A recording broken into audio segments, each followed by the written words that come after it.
Ok, obrigada. Bom, prazer estar aqui com vocês para a gente falar um pouco sobre as questões de saúde do trabalhador e como que a gente estruturou a saúde do trabalhador aqui no estado de Santa Catarina. Então, eu sou Regina, sou atualmente gerente de saúde do trabalhador, já estou na saúde do trabalhador há aproximadamente 20 anos, então ajudei a construir todo esse processo que eu vou mostrar um pouco para vocês.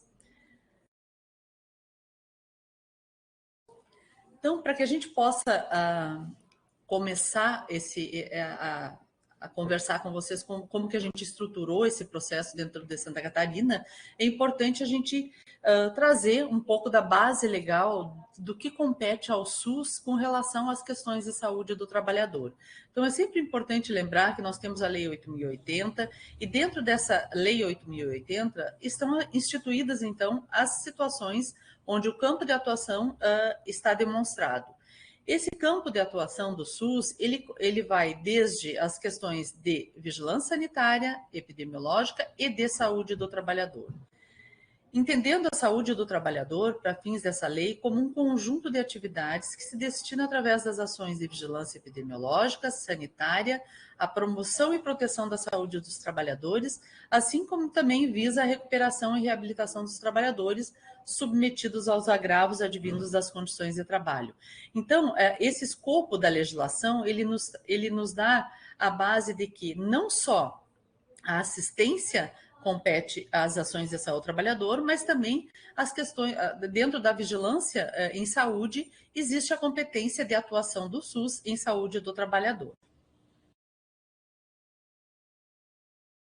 O que é importante a gente sempre salientar, né? A participação no âmbito da competência do SUS, tanto no que diz respeito da normatização, fiscalização e controle das condições de produção, extração, armazenamento, transporte, distribuição e manuseio de substâncias e produtos, de máquinas e equipamentos que apresentem riscos à saúde do trabalhador. Quando a gente salienta esse artigo, essa situação dentro da Lei 8.080, é para demonstrar que, dentro da vigilância sanitária, cabe as ações de vigilância em saúde do trabalhador do ponto de vista legal.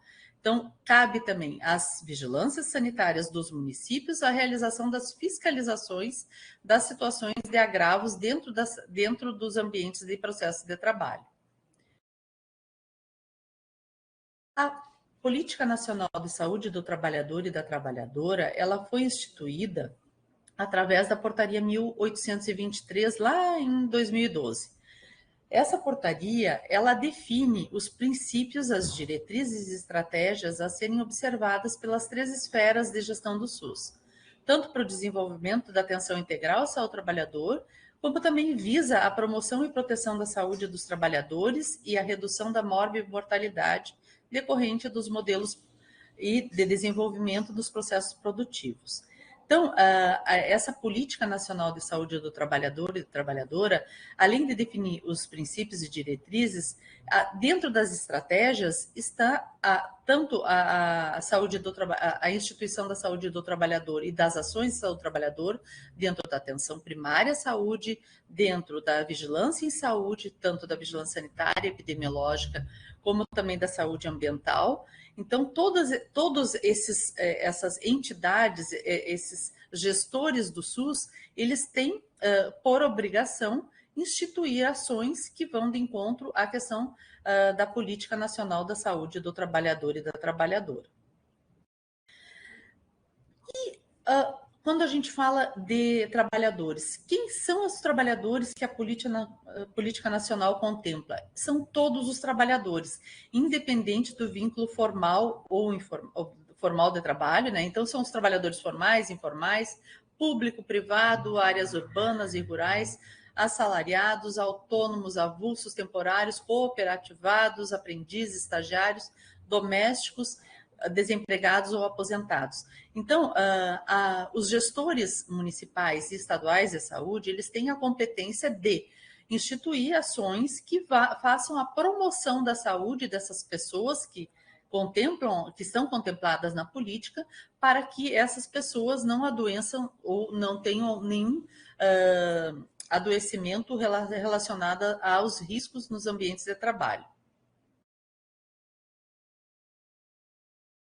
Temos também a portaria que institui a Rede Nacional de Atenção Integral à Saúde do Trabalhador, que é a portaria 1679, e que essa portaria ela foi remodelada em 2012, mas no seu escopo geral ela traduz exatamente isso que está colocado aqui na tela, que é a instituição, então, de serviços de saúde do trabalhador dentro do Sistema Único de Saúde, estabelecendo, então, vínculos mais sólidos e estruturados dentro da Lei Orgânica da Saúde.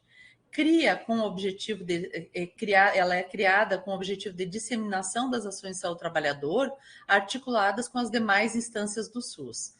Porque até então, o que nós tínhamos no Brasil eram situações de instituição de serviços de saúde do trabalhador que eram desarticulados da rede do SUS ou eram paralelo. Então, em alguns locais do país, a gente tinha esses serviços instituídos como porta de entrada do sistema, um exemplo disso.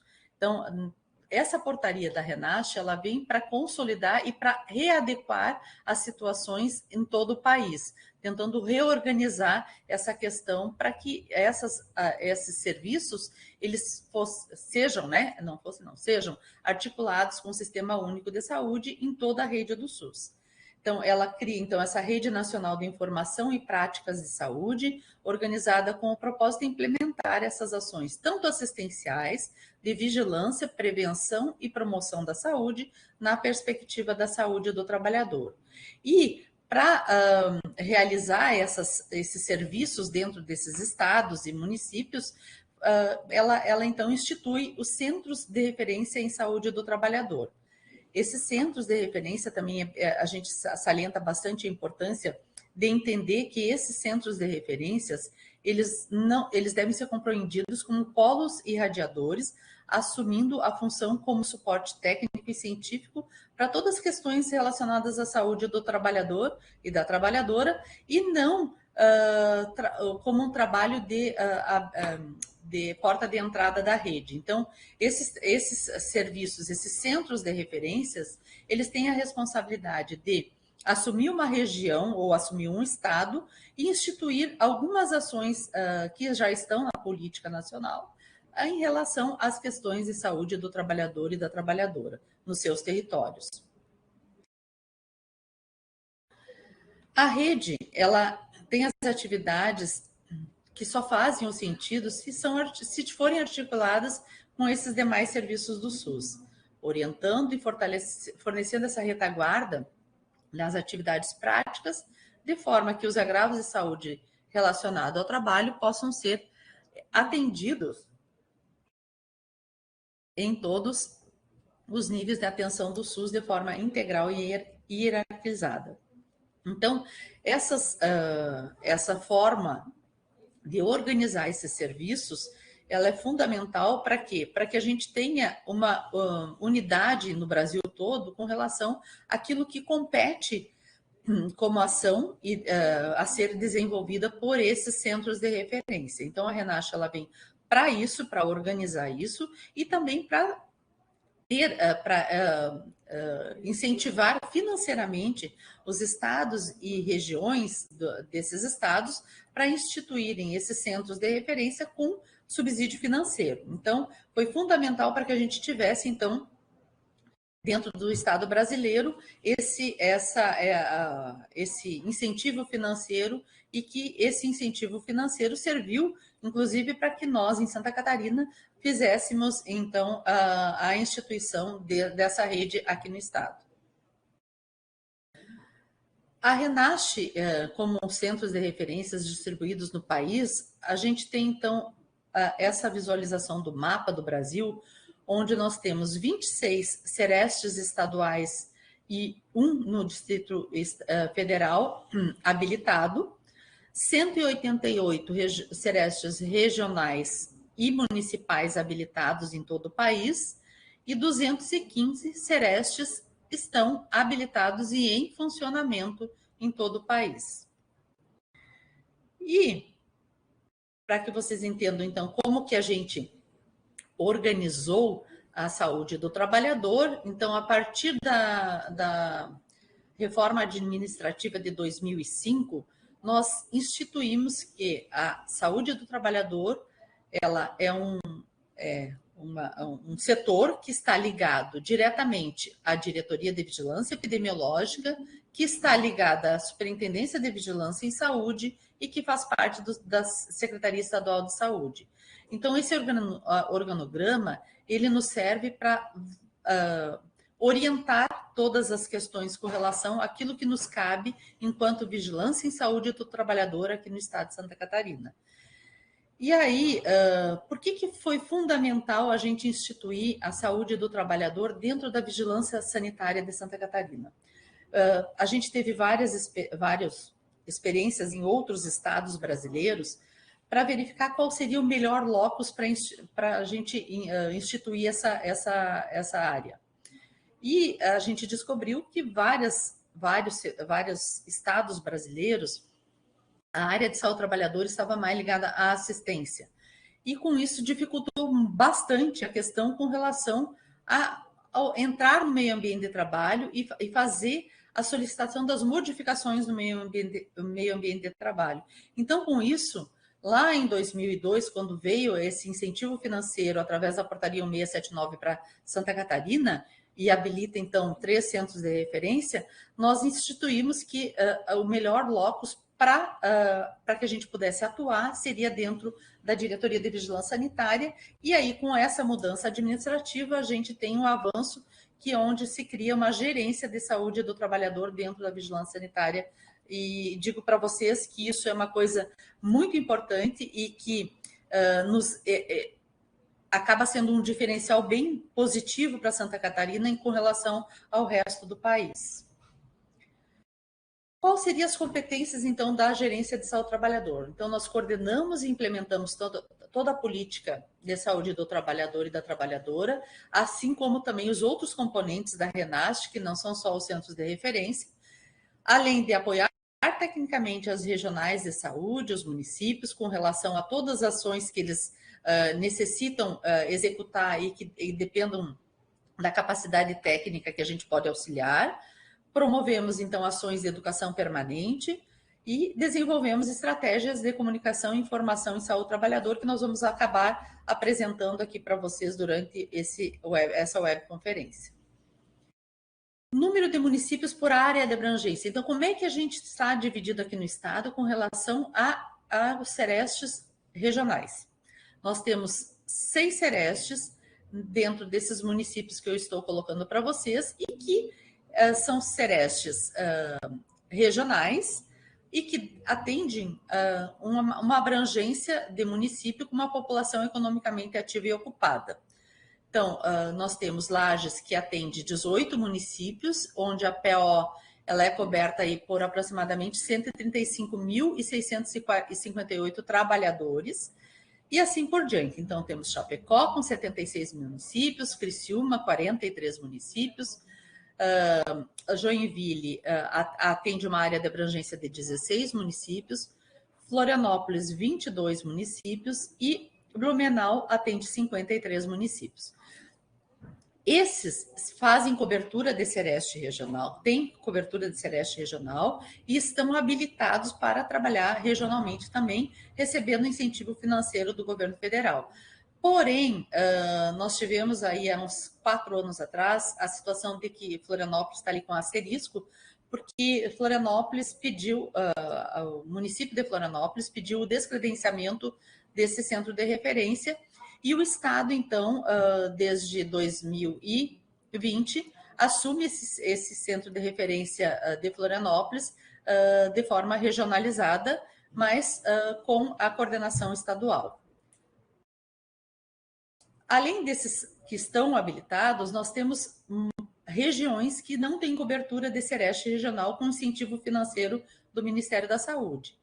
Então, nós temos tanto o Planalto Norte como o Meio Oeste, um total aí de 430 mil trabalhadores, né, dessas regiões que estão completamente descobertos por Sereste regional, porém, nós do Estado, a gente faz essa cobertura junto com as demais vigilâncias do município, desses municípios dessas regiões. Temos aí também 2 municípios que foram criados após a habilitação do Sereste Regional de Criciúma, e aí esses municípios também fazem parte do nosso olhar do Estado como saúde do trabalhador. Quais os ramos produtivos com maior número de notificações com relação a acidentes de trabalho? Nós temos aí os 5 principais ramos produtivos no Estado, que tem um maior número de notificações. Esses dados, eles estão disponíveis no Observatório de Saúde e Segurança do Trabalho, o Smart Lab, onde a gente tem, então, o atendimento atendimento hospitalar, abate suíno e pequenas aves, como segundo lugar. Terceiro lugar, fundição de ferro e aço. O quarto lugar, o comércio varejista de hiper e supermercados. E quinto lugar, a administração pública em geral. Então, esses são os ramos produtivos que a gente precisa ter um olhar maior com relação à situação de saúde dos trabalhadores, porque esses estão notificando com maior número aqui no estado com relação a acidente de trabalho. Temos a pactuação das ações de vigilância em saúde do trabalhador dentro da vigilância sanitária, no que diz respeito a situações de vigilância em saúde do trabalhador. Então, diretrizes pactuadas, tanto quanto fiscalizar, regular e monitorar as questões relativas à inspeção de frigoríficos. Vocês viram que frigoríficos são um dos ramos produtivos que mais acidenta aqui no estado, né?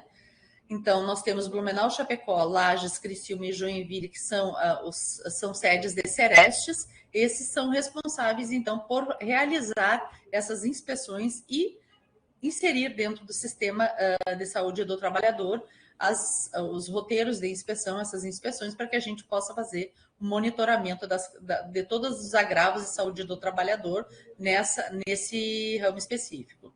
E, além disso, realizar fiscalizações em saúde do trabalhador, que são todos os 295 municípios de Santa Catarina, têm essa responsabilidade de realizar por dentro da vigilância sanitária. Nós temos os projetos prioritários, e os projetos prioritários eles têm a ver com as situações que eu apontei antes dos ramos produtivos que mais acidentam. O primeiro deles, então, é a vigilância e saúde dos trabalhadores de frigoríficos, vigilância da saúde dos trabalhadores nos 5 ramos com índice mais elevado de acidente, né, de acordo com o observatório que eu apresentei para vocês. A vigilância da saúde dos trabalhadores expostos a hidrocarbonetos aromáticos em postos de combustíveis, aí especificamente a exposição ao benzeno. Controle ocupacional das exposições às radiações ionizantes. Então, todos os serviços que têm exposição à radiação ionizante no meio médico, eles são obrigados a inserir todos os dados de exposição dos trabalhadores dentro do nosso sistema, que é o CIERE, e a gente faz esse acompanhamento dessas exposições, e quando vai fazer a inspeção, a gente verifica a veracidade dessas informações que ali são colocadas. Vigilância da saúde dos trabalhadores expostos ao amianto. Nós temos uma empresa em Santa Catarina que trabalhou com esse produto amianto no processo produtivo, não trabalha mais desde 2017 por conta de uma lei estadual que nós temos proibindo a utilização do amianto em Santa Catarina.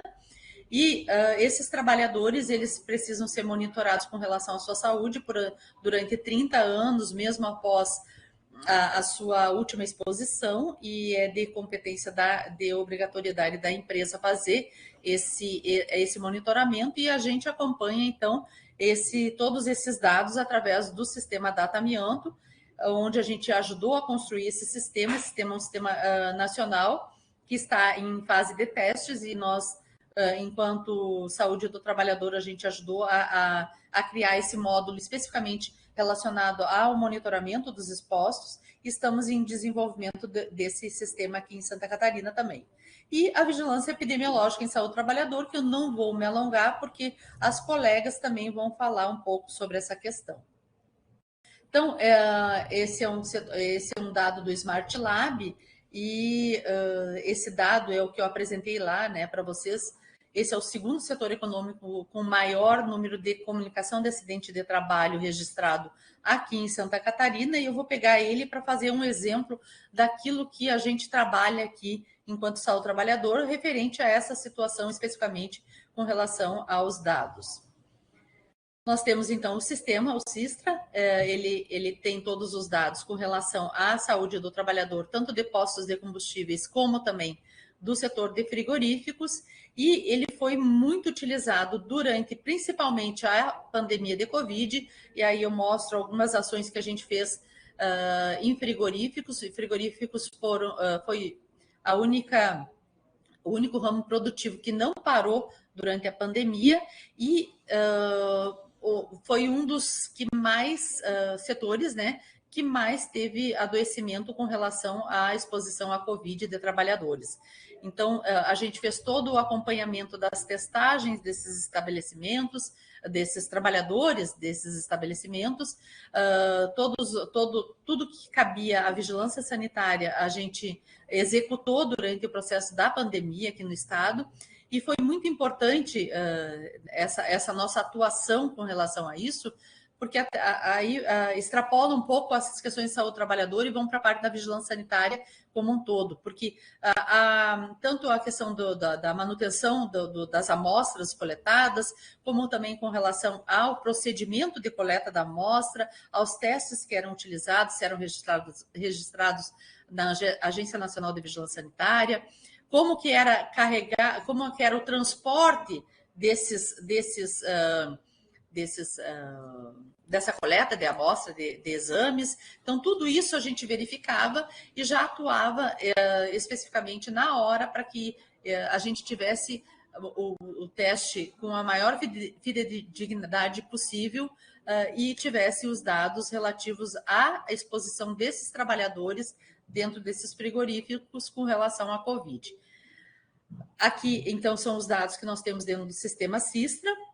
Então, aqui, só para vocês terem uma ideia, nós temos 114 mil trabalhadores cadastrados ativamente dentro do sistema, e durante a pandemia da Covid, nós tivemos 106 casos, o total de ocorrência aqui de Covid, 106 mil casos de Covid nesses trabalhadores.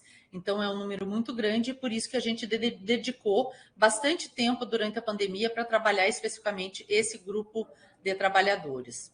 Aqui é outra situação para vocês entenderem também o que representa esses trabalhadores de frigoríficos no mercado de trabalho dentro do município pequeno ou de médio porte, né? Então, aqui nós temos, por exemplo, uma PO, né, População Economicamente Ativa e Ocupada do município X, com 104 mil trabalhadores, onde 28% da população ela está dentro do frigorífico. E aqui, ó, um município pequeno, 2.473 trabalhadores é a população economicamente ativa e ocupada, e desses 2.473, 92% são de frigoríficos. Então, é um mercado de trabalho que emprega muita gente em Santa Catarina, e especificamente em duas regiões, a gente aponta aqui como onde a gente precisa ter um olhar mais apropriado com relação a essas exposições desses trabalhadores. Tanto a região meio-oeste quanto a região oeste, eles empregam cerca de 90 mil trabalhadores dessas regiões são de frigoríficos, representando aí 78% daqueles 114 mil que eu falei para vocês. 78% são dessas duas regiões, onde certamente a gente precisa, tanto na atenção primária quanto na vigilância em saúde, vigilância epidemiológica, e todos esses serviços do SUS terem um olhar aprimorado e maior com relação a essas situações. porque a gente vai ter vários trabalhadores batendo na porta da atenção primária com alguns problemas relacionados ao meio ambiente de trabalho, onde talvez a atenção primária não esteja verificando, vendo esse trabalhador como um trabalhador desse ramo produtivo. Então, é para isso que a gente está aqui hoje, para mostrar um pouco desses dados e dizer para vocês, já estou finalizando, dizer para vocês que a gente fez esse ano e lançou no Abril Verde, que é o mês onde a gente tem alusivo, né? O mês de abril ele é alusivo para que a gente possa falar bastante de saúde do trabalhador e das doenças e acidentes relacionados à saúde do trabalhador. A gente apresentou, então, esse diagnóstico, ele está disponível, vai ficar, se vocês copiarem o link, vocês vão ter acesso dentro da Vigilância Sanitária, onde, nesse diagnóstico, nós temos aí, são vários capítulos por região, então, por região de Sereste, onde a gente tem vários dados que dizem respeito à saúde dos trabalhadores dessas regiões e desses municípios. Então, tem por município e um levantamento por município e por região. Então, eu finalizo aqui a minha apresentação, dizendo para vocês, agradecendo esse tempo que estão nos escutando e ficando aqui disponível para questionamentos até o final. Muito obrigada. Boa tarde a todos e a todas. Aqui. Boa tarde a todos e a todas. Só me retorna se consegue escutar bem? Sim, estamos te ouvindo muito bem, te vendo muito bem. Muito obrigada. Então, eu sou Catiele, sou enfermeira, estou atuando agora na Gerência de Saúde do Trabalhador no estado de Santa Catarina, sou mestre e doutoranda em enfermagem pela UFSC. Então, agora, dando continuidade à fala da Regina, eu vou falar um pouquinho sobre a saúde do trabalhador e da trabalhadora, específico sobre o Caderno de Atenção Básica número 41. Então, a gente tem uma série de cadernos publicados que eles dão um parâmetro, um norte para quem atua na atenção primária, como seguir, quais ações que a gente pode fazer. Então, o Caderno de Atenção Básica número 41, ele traz que o trabalho pode ser considerado como um eixo organizador da vida social, espaço de dominação e resistência dos trabalhadores e das trabalhadoras, e também é um determinante das condições de vida e saúde das pessoas. Então, o trabalho, ele permeia a nossa sociedade e é um dos determinantes sociais mais importantes que a gente tem na atualidade, porque ele determina muito as condições que essa pessoa vai interagir na sociedade, quais espaços ela vai ocupar e quais os riscos que ela está exposta. Então, por isso que a gente trouxe um pouco do Caderno 41 para a gente pensar como eu vou acolher esse usuário quando eu vou fazer esse atendimento ao trabalhador. Então, a saúde do trabalhador ele é um campo da saúde pública que tem como objeto de estudo as intervenções e as relações de produção e consumo e o processo de saúde e doença das pessoas, em particular dos trabalhadores. Então, as intervenções, elas devem buscar a transformação dos processos produtivos no sentido de torná-los promotores da saúde e não do adoecimento e morte. Então, muito do que a Regina falou desse processo de trabalho, ele é sempre visando tornar esse ambiente de trabalho o mais seguro possível e que esse trabalhador ele não venha adoecer por causa do trabalho. E, além disso, a gente tem que garantir atenção integral à saúde dos trabalhadores, levando em conta a sua inserção nos processos produtivos. Então, o trabalhador ele deve ser olhado a partir de sua inserção no ambiente de trabalho ou não, né? Se ele não tem como, não está conseguindo entrar no ambiente do processo, no ambiente de trabalho, como isso se dá?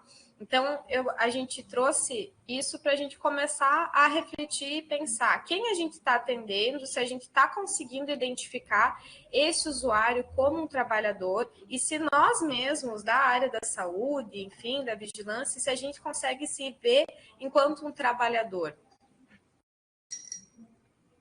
Então, como a Regina trouxe, né, os trabalhadores são todas as pessoas que tem vínculo ou não, independente da sua inserção no mercado, pelo SUS, as pessoas são consideradas como trabalhadores.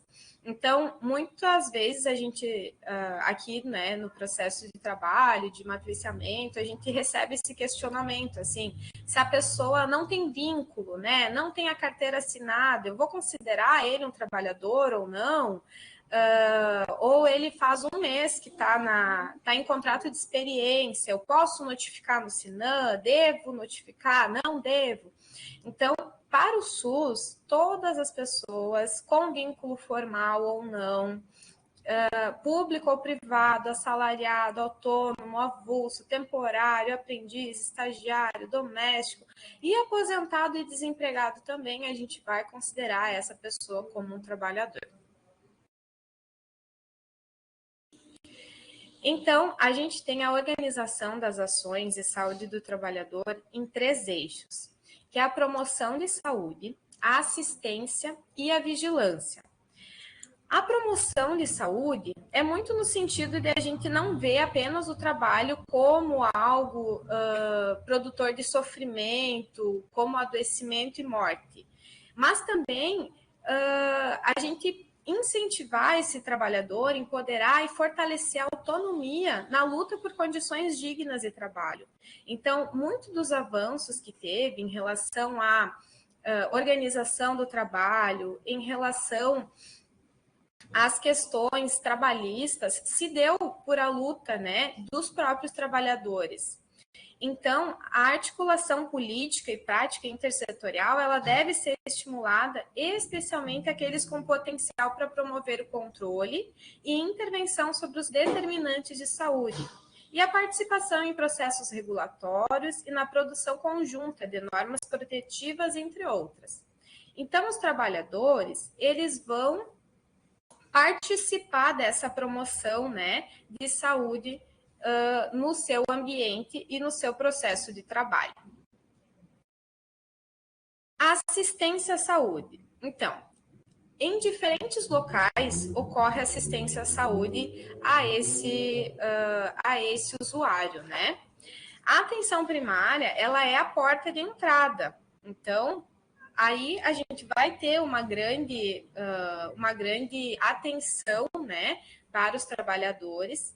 E o que a gente precisa iniciar, né? Inicialmente, quando a gente vai atender essa pessoa, a gente precisa identificar esse usuário enquanto trabalhador, enquanto trabalhadora, considerar a sua inserção laboral atual e pregressa. Por quê? Muitas vezes a pessoa vem com uma demanda crônica e a gente pede, você tem algum vínculo? Não estou trabalhando. Mas nesse momento a pessoa não está trabalhando, mas as questões dela podem ter vindo de um outro momento, da sua inserção laboral pregressa. Não necessariamente vai estar ligada às questões atuais.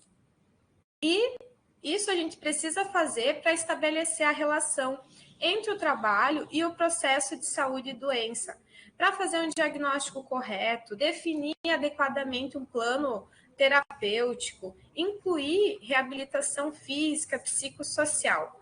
Porque o que a gente vê muitas vezes é que esse trabalhador, ele não é visto como um trabalhador.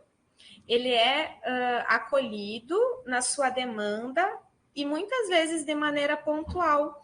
Não é feito essa relação com o trabalho. Então, por isso que a gente precisa começar a relembrar, né, de algumas questões para a gente conseguir ver esse usuário como trabalhador. Muitas vezes por desconhecimento, muitas vezes por alta demanda que a gente tem, né, nos serviços de saúde. E também a gente precisa incluir orientação aos trabalhadores sobre as medidas de prevenção e direitos trabalhistas e previdenciários, notificação de agravos relacionados ao trabalho e, se necessário, acionamento dos setores de vigilância em saúde. Por que isso? Porque a partir da demanda que a gente tem lá na prática, lá no território, que a gente vai conseguir identificar quais os ramos que a gente vai precisar intervir. Então, quais os locais que a gente precisa atuar junto com os trabalhadores, com a sociedade e com os profissionais de saúde. E a partir, então, desse diagnóstico, que também o outro eixo da vigilância em saúde vai estar articulada, que a vigilância em saúde do trabalhador, ela é um dos componentes da vigilância em saúde e ela vai abranger, então, tanto epidemiológica, que vai fazer, então, essa avaliação dos agravos, acidentes, intoxicações, as doenças relacionadas ao trabalho e a vigilância dos ambientes e processos em trabalho nos estabelecimentos e atividades tanto do setor público, privado, urbano e rural. Então, não tem delimitação de onde, delimitação geográfica ou de atividade que a vigilância vai se realizar. Então, independente se é privado, se é público ou se é urbano e rural, se tem necessidade, se é um local que as pessoas estão adoecendo, a vigilância em saúde do trabalhador ela deve acontecer. E inclui, então, a vigilância, a produção e divulgação e difusão de informações em saúde e ações de educação em saúde. Então, essa ação de hoje, voltada para a APS, ela é uma das ações para a gente conversar a respeito desse desconhecimento ou das dificuldades que a gente tem em identificar a saúde do trabalhador ou identificar esse usuário como trabalhador na atenção primária. Então, a gente precisa atuar de uma maneira articulada a rede assistencial com os demais componentes da vigilância, que é a epidemiológica, sanitária e saúde ambiental. Por quê? Nós temos o acesso aos dados notificados. Então, a partir disso, a gente vai programar e a gente vai fazer as nossas ações de vigilância, de formação, de capacitação. Mas se o que chega até nós não é a característica correta, não delimita corretamente o que os agravos que os trabalhadores estão tendo nesse território, a gente não vai conseguir atuar na raiz do problema. Então, por isso que a gente precisa voltar e planejar as ações e ver esse usuário como trabalhador. Então, em âmbito de atenção primária, no caderno 41, as principais atividades que a gente precisa ter em mente relacionada à saúde do trabalhador e da trabalhadora é reconhecer, mapear ou identificar no território. Então, quais são as atividades produtivas? Tem alguma indústria, tem alguma fábrica, é um perfil mais comercial, é um perfil mais de produção agrícola, as pessoas têm mais vínculo seletista, as pessoas são mais autônomas. Qual que é o perfil produtivo da área que eu estou trabalhando? Quem é essa população trabalhadora? Qual o seu perfil socioocupacional? Quais são os riscos e os impactos no perfil da morbimortalidade à saúde dos trabalhadores? Então, eu tenho um frigorífico na área que eu estou atuando. E a gente sabe quais os riscos que esse trabalhador que está lá no frigorífico trabalhando, ou eu tenho um supermercado, eu sei quais os riscos das pessoas que atuam em supermercado. É nesse sentido que a gente precisa trabalhar o nosso olhar quanto à atenção primária como porta de entrada para a população. Além disso, né, a comunidade, o meio ambiente e os resultados das atividades produtivas, como isso se dá no meu território? A rede de apoio social aos trabalhadores, tem sindicato? Tem algum movimento dos trabalhadores? Não tem? A inclusão entre as prioridades de maior vulnerabilidade em saúde do trabalhador. Então, eu, enquanto inserido na atenção primária, eu vou conseguir identificar no meu território se tem muitos chefes de família, desempregado, desempregada, ou subempregado, ou se tem crianças e adolescentes trabalhando, porque muitas vezes a gente atende, né? e vem um relato de que meu filho ele está tendo dificuldade de ir para a escola porque tem que ajudar em algum trabalho ou se inseriu no mercado de trabalho. Como isso chega até a gente? E o que a gente faz com essa informação? Então, as gestantes, nutrizes que estão trabalhando, ou algum membro da família, portador de agravo à saúde relacionado com o trabalho, acidente ou doença. Então, tem alguém que já está adoecido, e isso está relacionado a um trabalho. Ele teve um acidente no trabalho há 2 anos e ficou afastado um tempo, quando retornou ao trabalho, foi desligado. Mas foi no trabalho, só que não teve essa identificação e essa relação com o trabalho. Então, essas questões trabalhistas, a gente precisa também ter uma rede de suporte para o usuário, para ele não ficar desassistido. E presença de atividades produtivas no domicílio. Então, tem alguma atividade no território que as pessoas estão trabalhando no próprio domicílio? Como isso está se dando? Então, esse olhar a gente precisa ter na atenção primária, tá? Bem como a situação do trabalho, de ocupação, o ramo de atividade econômica dos usuários, suspeita ou identificação da relação entre o trabalho e o problema de saúde apresentado, para fins de diagnóstico e notificação. Então, eu recebo uma usuária na atenção primária, ela relata, né, fortes dores ou questões articulares, e ela é afastada por alguns dias e, melhora, retorna à sua atividade laboral, e daqui a uns 20 dias volta para a atenção primária para um novo atendimento. Então, esse ciclo, a gente precisa estar observando e conseguindo ver essa usuária como uma trabalhadora. Tá, onde é que você está trabalhando? O que está acontecendo? Ou como que a gente pode planejar e fazer esse diagnóstico e notificar esse caso? Então, as notificações agravos no SINAM, a emissão de relatórios, quando necessário, de atestados médicos e a abertura no comunicado de acidente de trabalho, caso seja necessário. Estabelecer os fluxos e os instrumentos para encaminhamentos necessários e trabalhar a saúde do trabalhador nas estratégias de capacitação da educação permanente para as equipes de atenção primária. Então, isso consta no caderno 41, a respeito das atividades que a gente deve desempenhar na atenção primária. Aqui eu trago para a gente pensar num diagnóstico situacional do trabalhador e da trabalhadora, muito nesse sentido, de eu olhar para o meu território e conseguir identificar quais são os locais que eu posso contar na minha rede de atenção à saúde. Então, o que eu tenho de instrumentos nesse meu território, quais são as atividades onde vai ter trabalhadores. Então, eu tenho uma fábrica de cimento, eu tenho uma igreja, uma escola, eu tenho um hospital. Então, eu vou ter esses trabalhadores da fábrica de cimento que podem estar adoecendo, mas eu vou ter também esses trabalhadores da escola que podem ter alguma questão, né, de adoecimento. Então, não só de adoecimento, mas de promoção também, dessas pessoas se reconhecerem como um trabalhador, como uma trabalhadora.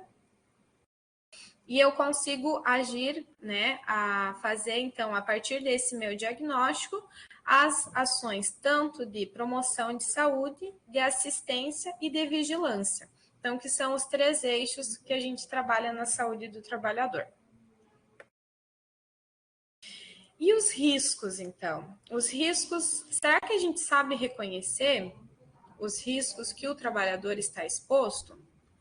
Por exemplo, os riscos físicos que a gente tem quando o trabalhador ele fica exposto a ruído. Então, os efeitos auditivos, eles podem vir como surdez, como zumbidos, e os efeitos extra-auditivos, como gastrite, insônia, outras manifestações de estresse. Então, onde que essas atividades podem estar presentes? Em trabalhadores que atuam com máquinas barulhentas, motores, britadeiras, motoristas de ônibus. Então, por que a gente precisa saber, né, a qual risco esse meu paciente vai estar exposto, para eu começar a pensar, ele veio tem um histórico de gastrite crônica, de insônia, estresse, e com o que você trabalha? Então, nesse sentido, a gente precisa olhar esse trabalhador na sua integralidade. Ou temperaturas extremas que podem, né, causar desidratação, cãibra, fadiga, resfriado. Então, os trabalhadores que atuam, né, na rua, céu aberto, frigoríficos, cozinhas industriais, ambientes com ar-condicionado, eles estão expostos a esse risco de temperatura extrema, que é um risco físico. A iluminação, que pode causar problema de visão, dor de cabeça, acidentes, que muitas atividades desenvolvidas na indústria, no setor de serviço, costura, manicures, pode ter pouca iluminação ou excesso, né, prejudicando a visão do trabalhador. E a radiação ionizante, ultravioleta, infravermelho, raio-x, que é muito dos trabalhadores, né, na área da saúde são expostos. Então, é o risco, né, possíveis efeitos de câncer de pele, anemia, leucemia, catarata. Então, são agricultores também, né, são expostos, trabalhadores de hospitais, consultórios dentários que operam raio-x, bem como os riscos químicos, que são as substâncias químicas que podem estar presentes na forma de poeira, de fumo, de névoas, neblinas, por exemplo, os agrotóxicos. Então, eles podem resultar em queimadura, náusea, vômito, entre outros. E são inúmeras as atividades na indústria e nos setores de serviço, agropecuária, madeireiro, que faz uso, né, de substâncias químicas. Então, isso a gente vai ter que ir pensando quando eu vou atender meu paciente. E mecânicos, então, as máquinas com partes móveis não protegidas, que podem causar diversos acidentes e está presente na construção civil, nos trabalhadores metalúrgicos, padeiros e entre outros profissionais, como o da saúde também. Também trago como exemplo os riscos biológicos, que é a exposição, né, a bactérias, fungos, protozoários, também animais peçonhentos. Então, ele pode ter, quando exposto, né, a algum desses micro-organismos, pode contrair algumas doenças contagiosas, como hepatite, tuberculose, tétano, e entre outras. Então, os profissionais de saúde, manicure, são as principais atividades que estão expostas, né? E as psicossociais, que são, né, de jornadas longas de trabalho, esforços físicos exagerados, ritmo acelerado.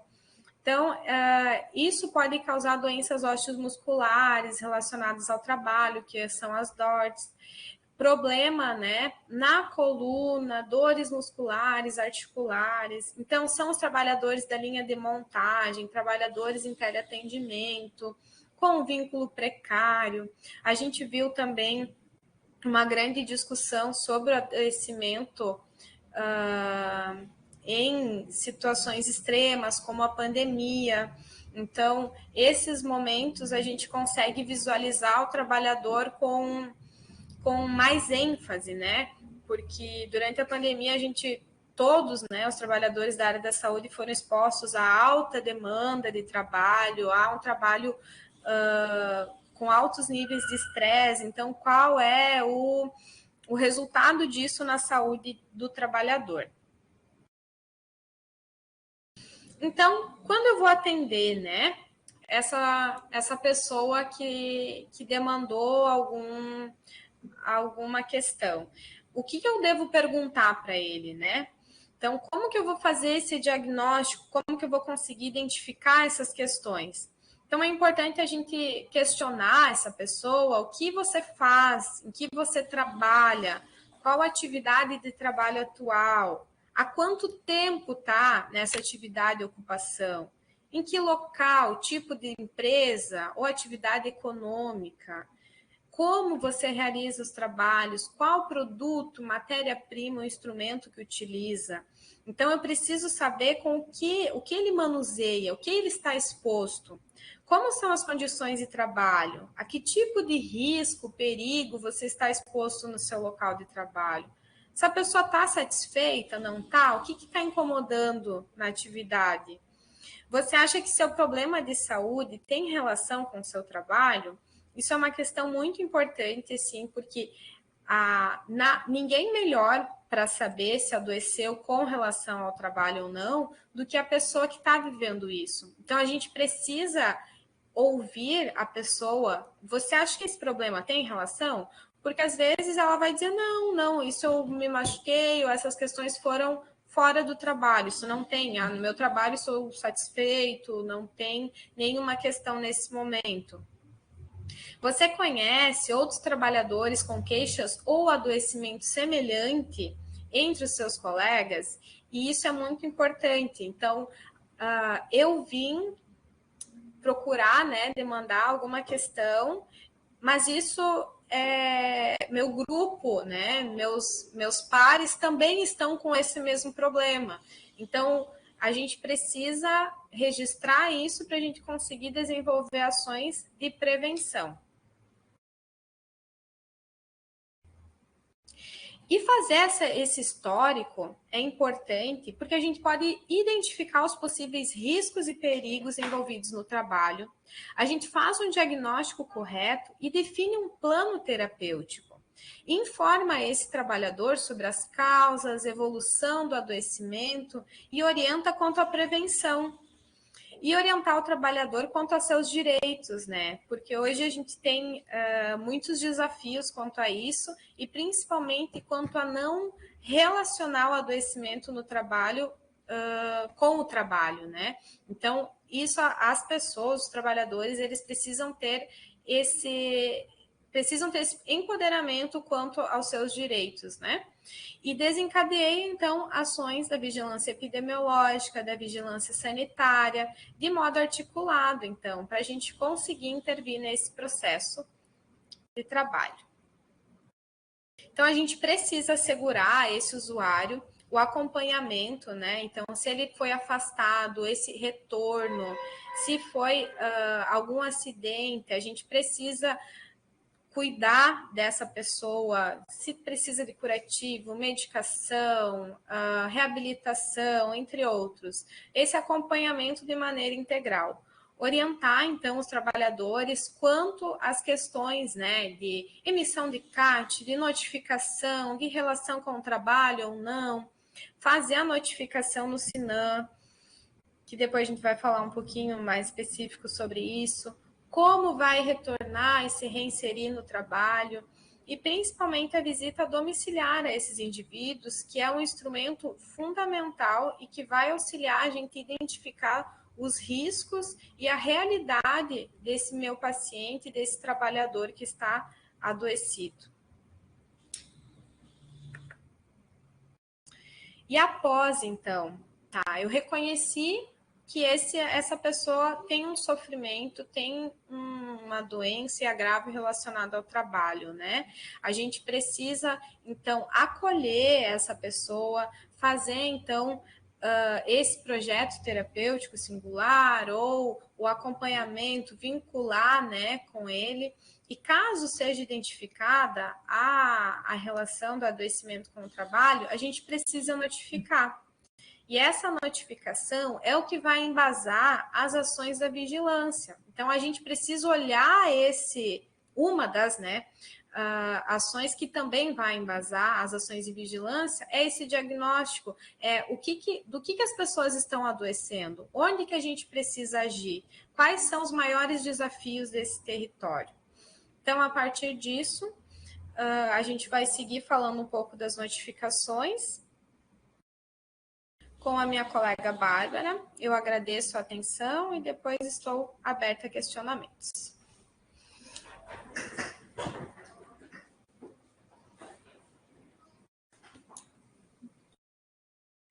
Boa tarde. Acho que me ouve bem, né? Muito bem, muito bem. Sim, muito obrigada. Então, eu sou a Bárbara, estou aqui nessa etapa final da nossa conversa de hoje, que momento potente, né? De discussão sobre a saúde do trabalhador junto com a APS, que é a coordenadora da RAIS, né? Nessa rede, como é importante a fala que nós tivemos aqui, já mostrou essa articulação da rede é fundamental para que a gente consiga estabelecer um atendimento integral a esse trabalhador. E agora, então, nesse momento final de conversa, eu que sou a Bárbara, né? Sou enfermeira aqui também da GESAT, que é a Gerência de Saúde do Trabalhador, da Diretoria de Vigilância Sanitária do Estado de Santa Catarina. Sou doutora e pós-doutora em saúde coletiva pela UFSC, né? Então, a gente já viu como é importante conhecer a história ocupacional, né, desse usuário que chega no nosso serviço. Ao longo desses quase 15 anos que eu tenho aí de trajetória profissional, eu venho sempre trabalhando, né, sobre a saúde do trabalhador e, junto a isso, buscando estar na assistência, estar na ponta, porque eu acho que teoria e prática são realmente indissociáveis. E aí eu conheço os desafios que vocês enfrentam, né, aí no atendimento, aí na ponta, porque são é muito complexo, são muitos desafios, a gente lida apagando incêndio dia após dia, agora a gente está com a situação da dengue, antes foi Covid, e depois vem outra coisa, então a gente sempre tem uma emergência, sempre tem algo que direciona o nosso olhar, mas é importante a gente também não se esquecer de outros pontos que são fundamentais para que a gente desenvolva e siga, né, todos os preceitos, todas as diretrizes do nosso Sistema Único de Saúde. E para desenvolver realmente um atendimento integral, a história ocupacional ela vai nos dar um norte, ela vai deixar a nossa conduta muito mais assertiva, né? Até porque a gente já viu anteriormente, né? O trabalho, ele constitui um momento, uma etapa fundamental. A gente passa grande parte da nossa vida trabalhando, né? Então, muitos adoecimentos têm causa primária, né? O trabalho adoece muito e potencializa também adoecimentos que a gente já tem. Então, conhecer qual é a forma de trabalho desse usuário, quais são as condições, os riscos que eles estão expostos, vai ser fundamental para a gente poder identificar esses fatores de riscos, esses perigos à saúde que esse usuário pode estar exposto, né? Agora, por que será que é tão difícil a gente reconhecer esse usuário que chega no nosso serviço enquanto trabalhador? Dos pontos que eu considero é a lacuna que existe na formação. Eu imagino que vocês, assim como eu, não tiveram, ou foi muito superficial esse conteúdo, né, durante a formação. A gente não sai com esse olhar, né, e como é essencial, se a gente, todo usuário que chega e a gente olhar ele como um trabalhador, como isso vai nortear muito melhor a nossa conduta. Para isso eu trouxe uns exemplos práticos que a gente vai conseguir refletir bem, né? Como conhecer a história ocupacional agiliza, facilita, reduz esse tempo de atendimento do nosso usuário. Então, o primeiro caso que eu trouxe aqui para a gente conversar, CRD, 26 anos, sexo masculino. É levado por familiares à unidade de saúde com queixa de dor abdominal, em cólica, mais intensa na fossa ilíaca direita, sudorese, náusea, desde o início da manhã. Ao exame físico, ele apresenta-se prostrado, observando-se intensa irritação da parede abdominal e o sinal de Bloomberg positivo, ou seja, ele está com dor durante a descompressão rápida em fossa ilíaca direita. Toda essa anamnese, o exame físico desse paciente nos leva a crer o quê? Vamos encaminhá-lo para uma urgência, para uma alta complexidade, e esse paciente vai ser submetido a um procedimento invasivo de urgência, uma laparotomia exploradora, e com certeza não vai ser identificado nada. Por quê? Esquecemos de fazer uma pergunta fundamental. Onde ele trabalha? O que ele está exposto? Ele trabalha com o quê? Essa pergunta pode ser feita tanto para o paciente e na impossibilidade desse paciente estar respondendo aos familiares que ali levaram, que ali estão como acompanhantes. Se a gente se tivesse feito essa pergunta para esse paciente, a gente saberia que ele trabalha 4 meses em um desmanche de baterias de carros para a reciclagem do chumbo. O trabalho é desenvolvido em um galpão improvisado, sujo, com muita poeira em suspensão, e nenhuma proteção coletiva e nem individual à exposição ao metal. Um dos seus colegas de trabalho já apresentou episódios de cólica semelhante. Então, a gente tem aqui uma cólica saturnina por exposição ao chumbo. Aí, todo aquele procedimento invasivo, que é a primeira conduta quando a gente tem um quadro como aquele, né, do que estava registrado no slide anterior, que seria altamente invasivo, a gente mudaria totalmente a conduta para algo menos invasivo e diretamente relacionado à exposição ao chumbo. Então, olha que uma pergunta relacionada ao trabalho muda completamente a forma com que a gente vai desenvolver essa terapêutica com esse paciente. Vamos ver um outro caso que eu tenho certeza que todos vocês já viram em algum momento durante a assistência. DHJ, sexo feminino, 56 anos, casada, moradora em bairro de periferia de um grande centro urbano. Há 2 semanas ela procurou a unidade básica de saúde do seu bairro com queixa de disúria, está com dor a urinar e polaciúria, então micções frequentes. Ela nega febre, relata grande desânimo e cansaço. É a 3ª vez que apresenta esses sintomas no último ano. Os exames laboratoriais confirmaram infecção urinária. Foi medicada corretamente, mas não houve remissão dos sintomas, apesar de ter completado as doses do antibiótico. Na consulta de retorno, o médico solicitou novos exames complementares, incluindo uma ressonância dos rins, e agora a solicitação, né, entrou na fila de espera para agendamento.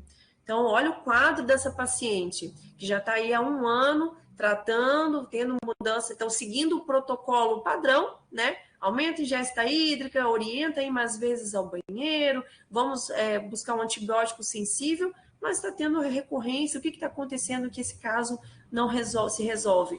Vamos fazer uma pergunta, então, onde é que a nossa paciente trabalha?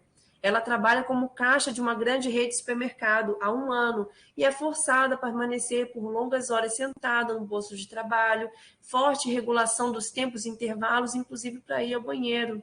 Então, se a gente faz esse questionamento a essa paciente, a gente consegue, junto com ela, buscar alternativas, já que a gente sabe que incentivar a ingesta hídrica, falar que ela precisa ir ao banheiro várias vezes, isso não vai ser algo que vai funcionar na prática, porque não é assim a condição de trabalho a qual ela está exposta. Então, olha que pergunta fundamental, muda a nossa conduta. Mais um caso, FHM, sexo feminino, 57 anos, técnica de enfermagem. Queixa principal, diminuição visual, cefaleia, insônia, desânimo e tristeza. A hipertensão dela está descompensada há 3 semanas, aferindo diariamente na unidade básica de saúde do seu bairro, mesmo após mudança das medicações. Olha um quadro aí, a paciente está com todas essas queixas, vai indo dia após dia, fazendo a aferição da pressão arterial, segue com essa pressão descompensada, e aí o que a gente faz? Vai mudando a medicação, tentando ver se dessa forma consegue controlar essa pressão e não consegue controlar nunca. Por quê? Vamos perguntar onde que ela está trabalhando. No local de trabalho dela tem uma obra e ela está exposta a um ruído constante. Teve mudança do turno dela com mais jornadas no período noturno, e ela inclusive referiu insônia, aumento da carga de trabalho, frustração com o trabalho. Aqui a gente tem várias questões. A questão da exposição ao ruído já é comprovada que altera a resistência vascular periférica, levando à hipertensão. A insônia, então essa mudança para a jornada noturna também leva, porque nesse período da noite é um período que diminui a nossa frequência cardíaca, é um período que a nossa pressão arterial também diminui, como ela está tendo essa alteração do sono, vai levar uma propensão maior a ter aumento da pressão arterial. A gente tem o estresse, a Organização Mundial da Saúde, a gente está vivendo esse período pós-pandemia, e eles já deram um alerta, a gente precisa monitorar com muita atenção, é condição prioritária, monitorar a exposição dos nossos trabalhadores ao estresse, porque o nível está muito alto de estresse e a relação disso com o surgimento de doenças cardiovasculares é totalmente interligado. Então, a gente já tem comprovação científica, as publicações estão bombando nesse sentido e a gente precisa intervir, levar o nosso olhar para isso. Então, além da questão do estresse, tem a frustração com o trabalho, aumento da carga de trabalho, um burnout, esgotamento profissional. A gente vai ver que burnout é um transtorno mental relacionado ao trabalho e é uma doença de notificação compulsória, né, na qual aqui na sequência, eu trago a lista das 9 doenças e agravos que nós temos a obrigatoriedade de notificar no SINAM, o Sistema de Informação dos Agravos de Notificação. Então, o transtorno mental, como eu comentei do burnout, é um deles. Outros aqui, acidente de trabalho, independentemente da sua gravidade. Então, uma entorse ou uma fratura, qualquer nível de gravidade, esse acidente de trabalho precisa ser notificado. Exposição a material biológico, nós profissionais da saúde estamos, né, altamente expostos, é algo até que a gente acaba notificando bastante, né? O 3 é o transtorno mental, já comentei. 4 é o câncer relacionado ao trabalho. 5, as dermatoses ocupacionais. Quantas alergias a gente não atende na PS, né? E pode ter relação com alguma substância, um produto que aquele trabalhador está tendo contato no local de trabalho. A gente tem as pneumoconioses, são as pneumopatias relacionadas àquela inalação de poeira. A perda auditiva induzida por ruído, Leri-Dort, então lesão por esforço repetitivo, os distúrbios osteomusculares. E por último, até foi um caso, né, daquele primeiro estudo, né, que eu apresentei, a intoxicação exógena relacionada ao trabalho, que foi aquele trabalhador exposto ao chumbo.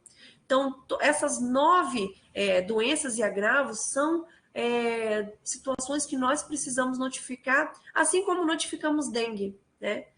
Por isso, a gente tem uma nota informativa aqui no estado de Santa Catarina, a nota número 5, que ela veio trazendo essas definições dessas 9 DARTs, reforçando qual que é o fluxo, então eu trago aqui para vocês, e a periodicidade. A periodicidade é semanal para todas as doenças e agravos, com exceção de acidente de trabalho, que desde 1º de março se tornou 24 horas, a notificação é imediata. Então, independente da gravidade, aconteceu um acidente de trabalho, a gente precisa fazer essa notificação no SINAM em 24 horas. Os demais agravos seguem o fluxo de uma semana, tá? E qual que é a linha aqui que a gente segue? A gente recebeu esse trabalhador na nossa unidade, confirmou esse diagnóstico de DART. Lembrando que o diagnóstico ele é restrito do médico. Mas o nexo causal, então o médico fez o diagnóstico que aquele trabalhador que chegou ali está com burnout. Agora, ou com qualquer outra doença e agrava aqueles que eu passei na lista anteriormente. Só que não fez essa relação de que tinha a ver com o trabalho. Mas eu trabalho naquela unidade de saúde enquanto enfermeira e tenho acesso ao prontuário desse trabalhador. E olhando o prontuário, vendo os casos anteriores, os relatos desse trabalhador, eu percebo que, olha, esse agravo, ele tem relação com o trabalho dele. Então, esse nexo causal, ele pode ser estabelecido por qualquer profissional da saúde. E aí eu faço essa notificação. Então, e a notificação é feita, deve ser feita por qualquer profissional da saúde, tá? Então, confirmou o diagnóstico, faço a notificação. Se eu tenho acesso ao SINAM, eu já imediatamente sigo a coluna da esquerda, né, e faço a notificação direto ali no sistema.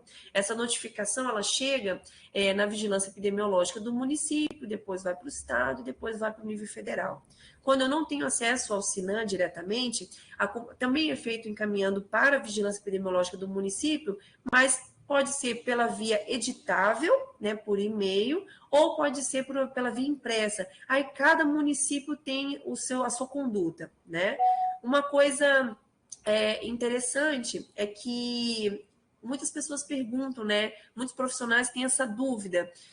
Tá, mas será que já não foi notificado antes e eu não vou estar notificando a segunda, a terceira vez esse mesmo caso? Na dúvida, notifique, porque a epidemiológica ela faz o descarte dos casos de duplicidade. Então, faça a notificação. Se por acaso conseguir no sistema identificar que essa notificação já foi feita anteriormente, aí tudo bem, para aquele agravo.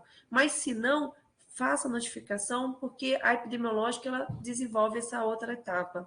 E nós da sanitária, a partir do momento que a gente tem esses dados, né, a epidemiológica ela monitora todas essas notificações e nós aqui da vigilância sanitária fazemos o quê? A intervenção, a gente consegue estabelecer medidas de intervenção para proteger esses trabalhadores a partir do momento que a gente tem um diagnóstico mais fidedigno do que está acontecendo, né? Da situação desses trabalhadores, do que eles estão adoecendo, quais são os agravos que eles estão sendo acometidos.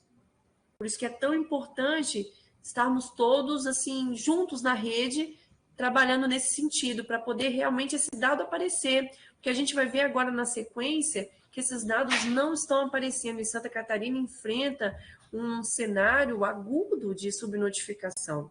Olha, nós tivemos em 2022 18.087 casos de doenças e agravos relacionados ao trabalho notificados. E olha que a cada 10 casos notificados, 8 foram de acidentes de trabalho. E depois, na sequência, a gente teve exposição a material biológico, intoxicação exógena relacionada ao trabalho em terceiro, e lembram todas aquelas outras 6 situações, dermatoses, transtornos mentais relacionados ao trabalho, LER, DORT, todas aquelas outras formas de adoecimento? Foram 126 casos em todo o estado de Santa Catarina no ano de 2022. É um número que com certeza vocês concordam que não reflete a realidade, né?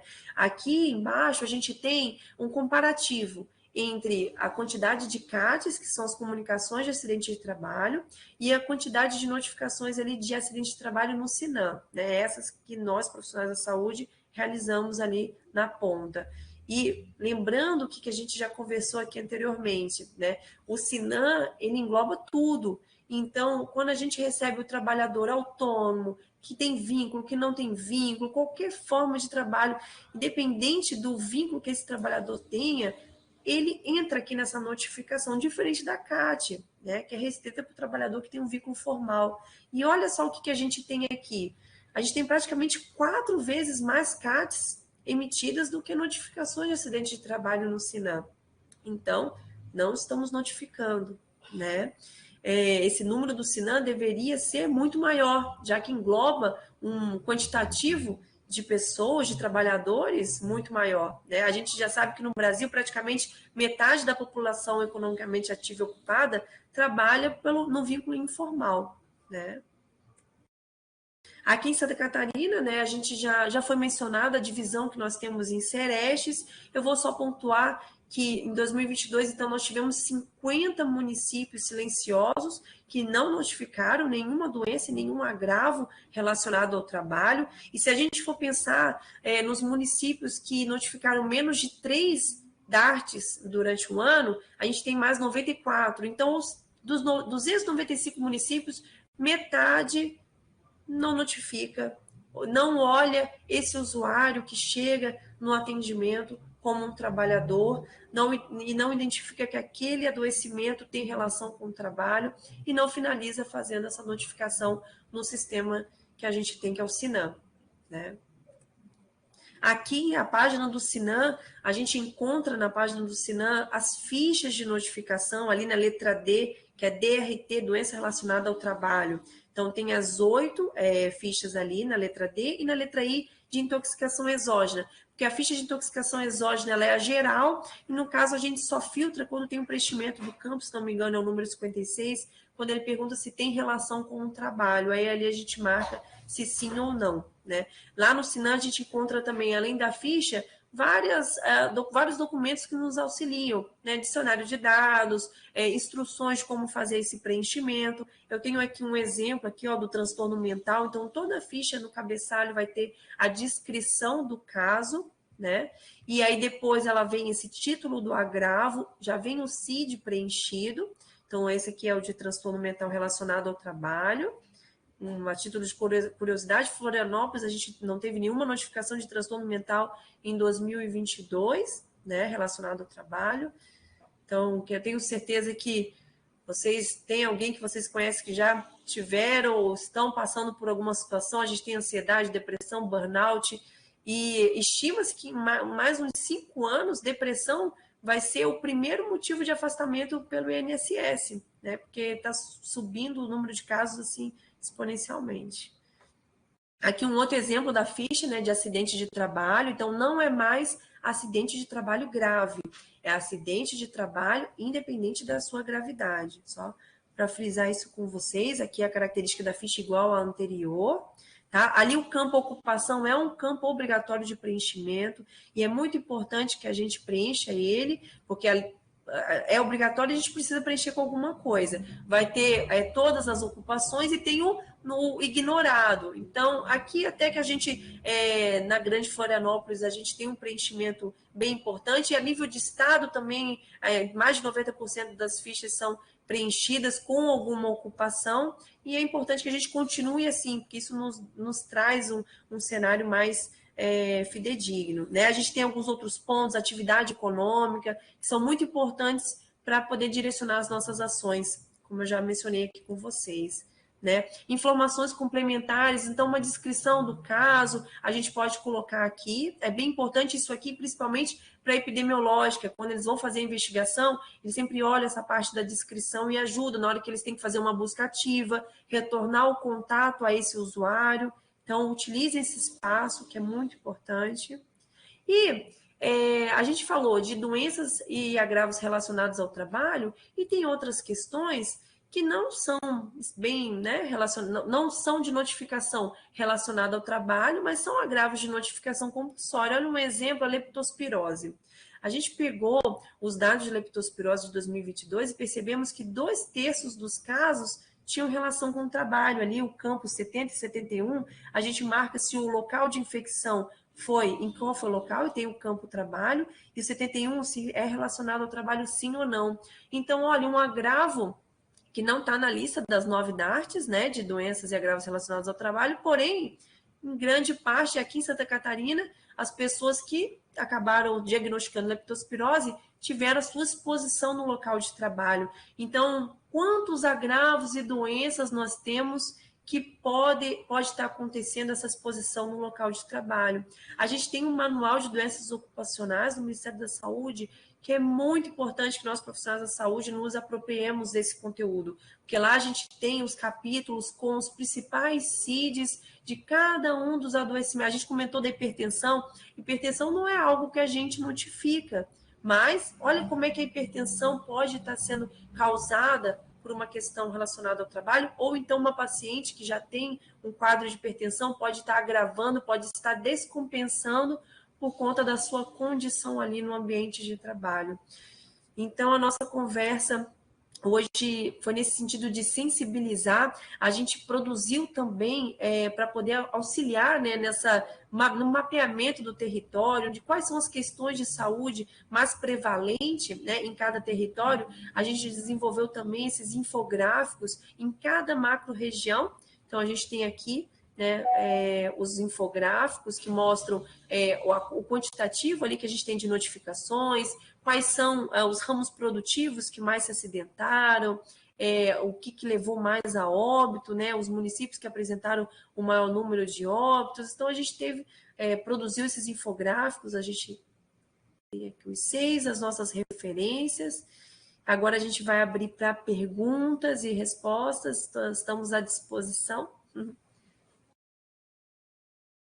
O nosso e-mail aqui no finalzinho, né? Vou deixar aqui. Esse é o e-mail do apoio técnico. Nós somos apoios técnicos aqui na área de saúde do trabalhador. Vou deixar aqui, então, para caso de dúvida, entre em contato. Estabelecimento do nexo causal, como a gente conversou, estamos à disposição.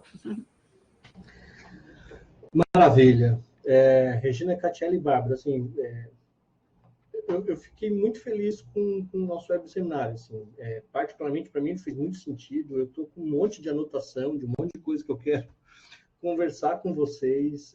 Acho que vocês foram muito felizes na organização da apresentação do tema e terminar com os casos que a Bárbara trouxe. Acho que isso dá muita clareza para a gente a respeito do tamanho do problema. Eu acho que eu parto disso, assim, do tamanho do problema que a gente tem que enfrentar e que vocês vêm enfrentando em relação à saúde do trabalhador no nosso estado, e que acredito que seja um problema generalizado no país como um todo, né?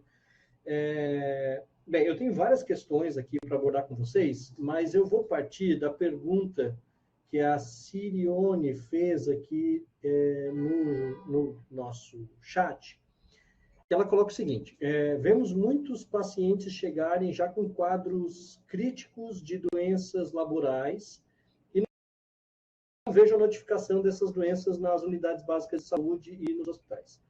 Então, ela fala, é necessário realizar a notificação dessas doenças crônicas? E aí, em cima da pergunta dela, acho que a Catiele, principalmente a Bárbara, avançaram bastante já nos elementos para essa resposta. Mas eu queria complementar essa pergunta dela com uma questão que a Regina começou a levantar na fala dela, e a Catiele e a Bárbara foram reforçando, e que para mim foi o grande tom desse web seminário. O quão difícil é a gente identificar pessoas como trabalhadores e trabalhadoras, e a gente esquece disso no setor saúde. E aí, para mim, tem um outro elemento. O quão difícil é a gente identificar agravos à saúde e doenças relacionadas ao trabalho. E não porque a gente não sabe que elas estão relacionadas ao trabalho, mas porque talvez a gente, enquanto profissional de saúde, não se dá ao trabalho de enxergá-las dessa maneira. Eu acho que vocês foram trabalhando isso muito bem nas falas de vocês.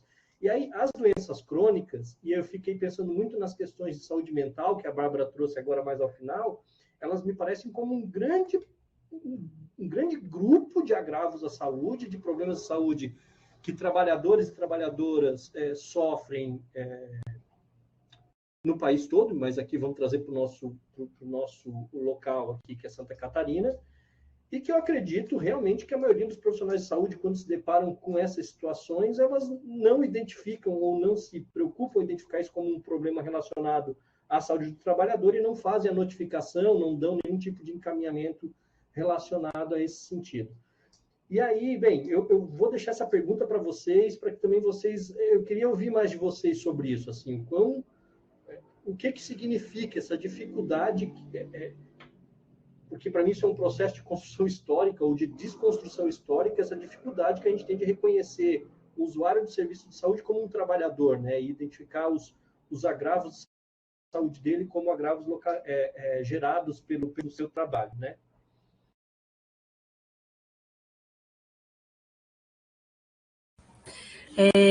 Então, muito pertinente esse questionamento, e um dos pontos é que o profissional de saúde também ele tem um certo receio de que será que essa notificação ela vai gerar um benefício trabalhista, porque eu vou ter a fala, né, desse usuário, desse trabalhador que chega com essa queixa e tudo, todo esse relato, mas eu faço esse registro, será que eu tenho que fazer uma investigação para ter completa certeza de tudo que ele está falando e fazer essa notificação vai gerar um benefício? E algo que a gente sempre frisa, essa notificação, ela é estritamente para fins epidemiológicos, é para direcionar as nossas ações, ela não vai gerar um benefício trabalhista, né, diferente de outras questões. Então, aqui a gente está falando de notificações no SINAM. A notificação, sim, do questionamento que recebemos, né, no chat, ela precisa ser feita, e até eu puxei, acho que parece que eu já tinha lido ali a pergunta, né? Mas falei mais ou menos isso no final. Mesmo se tem dúvida, será que foi feita ou não essa notificação? Faça, porque a epidemiológica vai fazer o descarte caso já tenha sido feito anteriormente.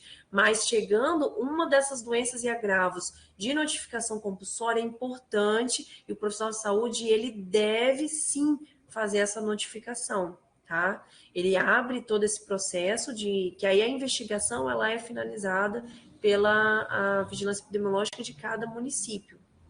E realmente essa questão da saúde mental é um ponto, né, que você trouxe aqui agora, e foi até um dos exemplos ali que a gente finalizou, um ponto muito sensível, né? A gente precisa estar conversando em rede, até essa trabalhadora daquele exemplo, a gente encaminharia para a CAPES, a gente precisa estar articulando todo o nosso trabalho em rede para não deixar esse trabalhador realmente desacompanhado, né, desassistido. Então, esse PTS, todo esse projeto terapêutico singular feito com a equipe multiprofissional é muito importante, principalmente se tratando das questões dos transtornos mentais que estão muito frequentes, muito prevalentes, e a tendência é só aumentar diante do contexto que a gente vive, né? Ainda mais de trabalho, as pessoas estão com vínculos duplos, triplos vínculos, né? Tendo que conciliar, então, condições difíceis de trabalho, ainda mais, ainda tem as questões em casa, então a gente está numa situação muito complexa,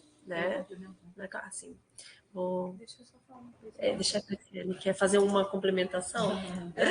Só para para complementar também, que não necessariamente a gente precisa notificar, né? Passou. Foi na semana passada que eu atendi essa paciente e ela tinha uma LER mas foi na semana passada, então como que eu faço isso? Então, a atenção primária, ela é um instrumento, assim, essencial, porque ela vai conhecer essa história e em algum momento que eu atender e fazer esse nexo causal, eu posso estar notificando. Acidente de trabalho, eu vou poder notificar acidente até 2 anos após acontecer esse acidente. Então, é isso que a gente precisa relembrar e trazer essa discussão da saúde do trabalhador, da importância de notificar esses casos, porque muitas vezes é desconhecido até pelos trabalhadores que fazem essa assistência. Então, por isso que a gente vem com essa discussão para fomentar e para trabalhar junto, né? E a gente ter um diagnóstico mais fidedigno.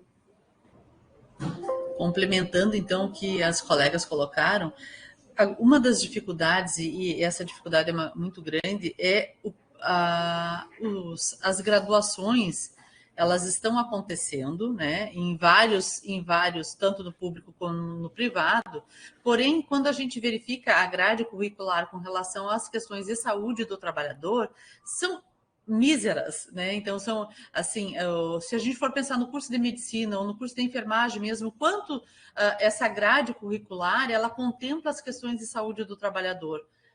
É muito pouco. Então, assim, como que a gente está colocando esses profissionais na ponta, querendo que eles notifiquem, querendo que eles se reconheçam, ao mesmo tempo a gente sabe também da dificuldade dessas pessoas de fazerem essa situação acontecer por conta da formação mesmo, né? Da falha do processo de formação. Então, além de a gente querer salientar da importância, é importante também que, por outro lado, as questões ligadas à academia, elas comecem a perceber que é necessário essa implementação na grade curricular dos cursos de graduação, principalmente na área da saúde. Então, também apontar essa dificuldade que a gente vê também acontecer e que é importante que todo mundo pense sobre isso também, né? Perfeito, perfeito. Agora eu não me recordo, mas eu acho que foi a Bárbara que fez o comentário, e que me chama. Eu nunca pensei numa perspectiva de que os profissionais de saúde pudessem ter receio de fazer a notificação, porque isso poderia gerar algum tipo de incidência na justiça do trabalho, né? Agora, isso foi uma coisa que eu botei aqui para perguntar para vocês. Existe alguma relação, seja ela direta ou indireta, da saúde, né, do trabalho que vocês fazem enquanto gerência de saúde do trabalhador com o Ministério do Trabalho, nas situações onde vocês identificam? Porque é uma área de atuação que, em algum grau, ela não é conflituosa, mas ela se sobrepõe, né? A atuação, as ações são concorrentes. E aí, como é que isso tem funcionado? Existe algum fluxo de comunicação entre vocês ou não? Não. Então, com relação às ações de vigilância dos ambientes e processos de trabalho, né? Isso. Mas é com relação a isso. Nós temos várias ações, porque assim, o setor regulado, ele pende para o lado de que, não, quem pode fazer a ação de vigilância desse ambiente aqui, vamos supor, o Ministério do Trabalho e Emprego. Porém, o que acontece? Por isso que quando eu coloquei ali da importância da gente estar dentro da vigilância sanitária, é porque é o único lugar do SUS que tem competência para entrar nos ambientes e processos de trabalho ou entrar para fiscalizar, para fins fiscalizatórios dentro dos estabelecimentos. Então, essas ações, elas tendem a diminuir, até porque já temos situações no Supremo que a gente já ganhou ações com relação a essa situação especificamente de fiscalização do ambiente de trabalho. Agora, é bom que fique bem claro que as ações são completamente diferentes, né? O Ministério do Trabalho e Emprego, ele faz um tipo de fiscalização que não nos cabe, que é com relação à questão contratual, afastamentos de PCD, são várias outras, recolhimento de guias e de impostos, isso não nos cabe. Né? Então, as situações que nos cabem é com relação ao que aquele processo de trabalho está fazendo com relação às questões de saúde e segurança dos trabalhadores. Está ok, está adoecendo, tá acontecendo, estão acontecendo os acidentes ou doenças relacionadas àquele ambiente de trabalho, aí sim isso nos cabe a inspeção e a fiscalização e a recomendação das medidas necessárias para adequação. Então, nesse processo todo, embora lá em 2003, a partir de 2003, houve um desmanche muito grande com relação ao Ministério do Trabalho e Emprego no Brasil. E isso fez com que o número de fiscais das antigas superintendências regionais do trabalho diminuísse bastante a partir daí. Então, nós temos aí mais ou menos 20 anos, 20 anos, onde isso vem acontecendo de governo para governo. Né? Então, não tem concurso, as pessoas que faziam saúde e segurança, a grande maioria se aposentou. Hoje, o que nós temos no quadro efetivo do Ministério do Trabalho e Emprego são poucos fiscais vinculados principalmente à questão por exemplo, antigamente a gente tinha muito médico, engenheiro, que era fiscal da Superintendência Regional do Trabalho, hoje não tem mais. Hoje, a grande maioria são pessoas que fazem concursos e vão sendo selecionados pela condição de qualidade de prestação desse concurso. Né? Então, essas questões com relação a conflito de competência, nos é bem importante a gente salientar que na realidade, quando a gente faz essa ação via vigilância sanitária, isso não é para ser uma questão não tem um conflito, até porque a gente não faz as mesmas coisas que os fiscais do Ministério do Trabalho e Emprego. Perfeito. Para mim isso é bem esclarecedor, porque realmente em algum grau isso gera uma confusão. Assim, para mim isso em algum grau isso gera confusão mesmo.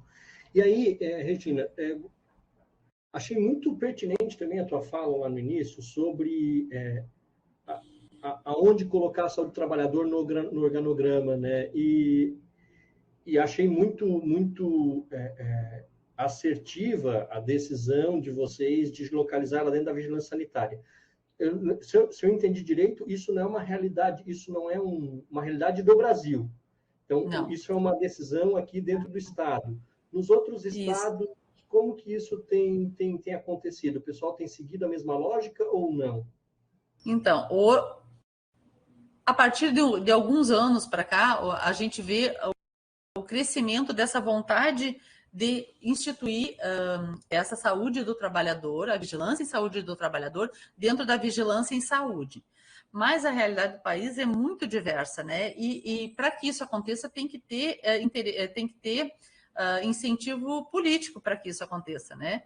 E tem estados que não querem que isso aconteça politicamente, porque isso vai fazer com que as ações de vigilância comecem a acontecer com mais efetividade, e isso vai ser um embate junto ao setor regulado. Né? Então, tem várias situações que a gente pode citar, mas a maioria dos serestes no Brasil não estão na vigilância. Não estão na vigilância. E na vigilância sanitária só temos 3. Santa Catarina, São Paulo e alguns regionais tem. Piracicaba, por exemplo, é dentro da sanitária também. Mas então é muito diverso, né? É um mundo muito diverso. Os estados são muito diversos. Tá. Eu tô fazendo algumas perguntas aqui que elas estão sempre alinhadas à mesma questão. E aí, dentro dentro dessa questão de onde a saúde do trabalhador está localizada, porque eu fico pensando, a vigilância sanitária ela tem um poder de atuação dentro dentro da fiscalização, que eu entendo que é um dos grandes motivos de também colocar a saúde do trabalhador ali. Esse poder, em alguma medida, porque quando você, e aí tu estava exemplificando ali, Regina, quando vocês resolvem fazer uma atuação de visita a um local de trabalho, né, para verificar alguma situação específica, esse poder de recomendação de vocês, ele se equivale ao poder da vigilância sanitária? Existe um poder de multa? Como é que é essa relação de poder para fiscalizar e impor modificações no ambiente de trabalho, no local de trabalho, para garantir a saúde dos trabalhadores e das trabalhadoras? Então, como eu falei, como a gente é uma gerência dentro da vigilância sanitária, toda a ação que a gente realizar dentro dos estabelecimentos, elas vão seguir o rito administrativo da vigilância sanitária, do processo administrativo sanitário. Então, a cada situação irregular que a gente encontre dentro do processo produtivo, a gente vai apontar as irregularidades através dos autos, auto de infração por conta daquilo estar irregular e auto de intimação para aquilo dando um prazo para aquela adequação, ou uma interdição por medida cautelar, ou outra situação que possa acontecer, ou apreensão de produtos, que já aconteceu. Então, assim, várias ações que a gente executa, todas, não é várias, todas as ações de vigilância e saúde do trabalhador dentro dos ambientes e processos de trabalho seguem o rito da vigilância sanitária, que é esse que eu falei, do processo administrativo sanitário. Então, qual é o poder que a gente tem? A gente tem poder através dos instrumentos legais, que são esses autos, né? E através desses autos, o estabelecimento vai ter aquele prazo ou não, dependendo da situação, se for risco grave iminente, a gente interdita, mas, enfim, essas situações elas vão ter que ser adequadas num prazo específico e comprovando isso para nós, porque a gente retorna ao estabelecimento para verificar essas situações. Então, o rito da vigilância do ambiente, do processo de trabalho, ele segue o mesmo de qualquer ação, por exemplo, de alimento, só que com outra visão. Agora, aqui em Santa Catarina também nós temos um diferencial que é, além de fazer, como eu mostrei ali para vocês, de ter essa pactuação, né? Porque tudo no SUS é descentralizado, a vigilância não é diferente, as ações são descentralizadas para os municípios executarem. Para eles executarem, eles também seguem esse nosso rito administrativo sanitário igual ao Estado. Então, qualquer município do Estado, ele está capacitado e tem que fazer essas ações seguindo os ritos administrativos daquele município ou do Estado. Perfeito. Só uma parte. Outra coisa, outra situação também, quando você fala do Ministério do Trabalho e Emprego, né? Diferente do Ministério do Trabalho e Emprego, a saúde ela está em todos os municípios. Então, nós temos vigilância sanitária para fazer saúde do trabalhador nos 295 municípios, né? Então, o nosso poder de alcance para fazer a ação de vigilância é muitíssimo maior. E isso não só em Santa Catarina, como no Brasil como um todo. Perfeito, bem lembrado. A Regina, na hora que fez a fala dela, logo no início, que vai caracterizar quem é trabalhador e trabalhadora, e depois a Catiele também retoma um pouco dessa caracterização, me chamou a atenção, porque nessa caracterização está lá aposentados. E aí eu fiquei muito curioso, em que medida que eu identifico este aposentado como um trabalhador e uma trabalhadora, que ele também pode ser, a partir dele, ser gerada a notificação também? Como é que isso funciona? Querem falar ou querem que eu fale? Espera aí, vou passar para as meninas para a gente compartilhar aqui a fala. Perfeito.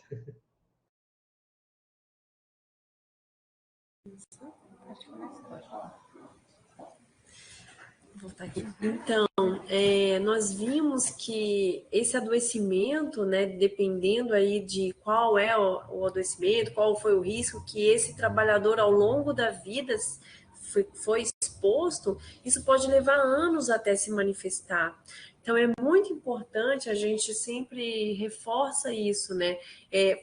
esse ex-trabalhador aí já aposentado chega aí na nossa unidade de saúde, vamos fazer esse questionamento: qual foi o ramo produtivo, em qual foi o local do seu trabalho, onde você trabalhou, né, nos últimos anos, durante toda a sua vida, porque isso vai nos mostrar se aquele adoecimento que aquele usuário está manifestando agora, se tem relação com o que ele se expôs, com o que ele trabalhou, né, ao longo de toda a vida. Se aquele agravo que agora está mais intensificado, se aquilo não veio se agravando ao longo de vários anos, aquela carga, né, veio para se potencializar na forma de uma manifestação patológica ali já no momento da aposentadoria. Então, é muito importante, na hora que a gente faz essa notificação, a gente incluir, sim, com certeza, as pessoas que já agora não estão mais ali trabalhando, mas passaram toda a sua vida trabalhando e agora estão manifestando adoecimentos, né? E tem... vou deixar para outra pessoa, então eu falo.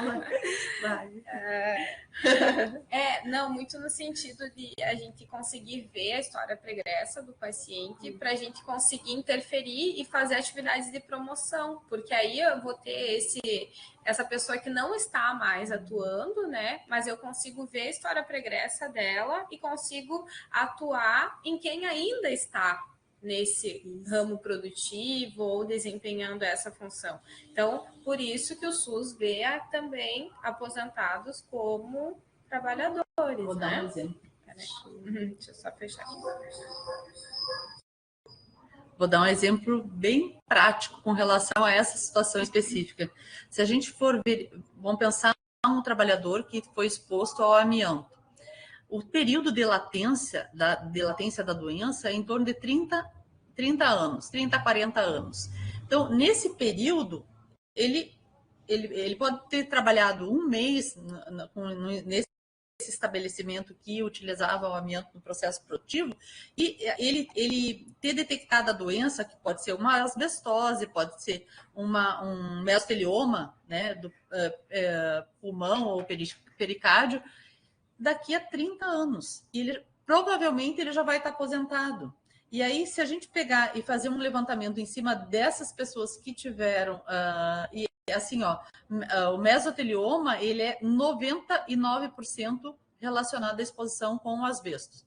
Então, em que momento? Pode ser uma exposição ambiental, pode ser uma exposição ambiental que não tem a ver com o trabalho, mas a gente precisa averiguar para ver se não tem a ver com o trabalho com relação ao trabalho dentro da indústria ou dentro de algum estabelecimento que fazia o corte de telhas ou de caixa d'água e assim por diante. Então, assim, é importantíssimo a gente ter esses dados também e ter conseguir visualizar esse todo, porque esse aposentado, ele pode, não só pelo amianto, mas pode ter outra situação de exposição que tenha levado ele a esse adoecimento. Perfeito. Curiosidade. Achei muito interessante vocês trazerem as estatísticas dos principais locais de notificação, né, e de agravos à saúde aqui no estado. Eu não sei se vocês sabem, mas aí é a minha curiosidade mesmo. Esses principais acidentes de trabalho, agravos à saúde, eles estão mais relacionados a questões de estrutura dos locais de trabalho ou de processos de trabalho? Assim, vocês têm uma ideia disso ou não? Não. Até porque o que acontece? Esses dados que estão no diagnóstico, eles dizem respeito ao setor que é seletista, né? São dados do setor seletista. Algumas partes ali a gente colocou dentro do diagnóstico que são relacionadas ao SINAM. Com relação a essa situação do que o ambiente pode, do que podem estar acontecendo esses acidentes, é quando a gente abre as fichas do SINAM e verifica, então, na ficha do SINAM, qual que foi o motivo, qual foi o tipo de acidente, né, que teve ali, com qual parte do corpo, com que tipo de instrumento, a gente consegue verificar, mas no todo eu não poderia te dizer, porque eu estaria sendo, não teria, como é que eu vou te dizer? não teria fundamentação para te dizer, olha, não, a indústria, por exemplo, dos 5 ramos produtivos, a indústria, o setor hospitalar é o que mais acidentou no ano de 2022. Se eu te disser, se tu me perguntasse, tá, mas ele acidentou em quê? Em que tipo de acidente foi? Eu não saberia te dizer, eu só sei te dizer que é acidente de trabalho, sabe? Porque o dado não me dá, não me faz. O dado do Smart Lab não me dá esse detalhamento. O dado do Sinan, sim. O dado do Smart Lab, não. A gente não tem esse acesso, não é livre. Tá, não, perfeito, perfeito. Último, tem mais 2 perguntinhas rápidas. Dúvida mesmo. O Sereste, ele faz atendimento, presta assistência aos trabalhadores e trabalhadoras com demandas de saúde relacionadas ao trabalho ou não? Não, a gente não faz atendimento, a gente não é porta de entrada da rede. A porta de entrada da rede é a unidade básica de saúde. E essa é uma pergunta bem recorrente. É bem... Porque Mas as unidades também não podem encaminhar para atendimento no Sereste. É isso que eu queria entender, Regina. Atendimento, não. Atendimento, não. A gente vê apoio técnico. Bom, a atenção primária está com um problema com relação a um diagnóstico. A gente pode dar o apoio. Mas quem faz o diagnóstico é a unidade básica. Ou a unidade especializada, mas não nós. A gente pode apoiar. O encaminhamento é dentro da rede de atenção à saúde. Sempre. Segue o mesmo fluxo. É o mesmo fluxo. Perfeito. E aí, a minha última questão. Como que vocês têm... No final aqui, vocês apresentaram alguns exemplos, mas como que tem sido esse trabalho de sensibilização e de comunicação com os profissionais de saúde para sensibilizar os profissionais para que eles possam compreender melhor o que é o trabalhador, como fazer a abordagem, realizar a notificação, né, para que a saúde do trabalhador realmente funcione, né, dentro da atenção básica.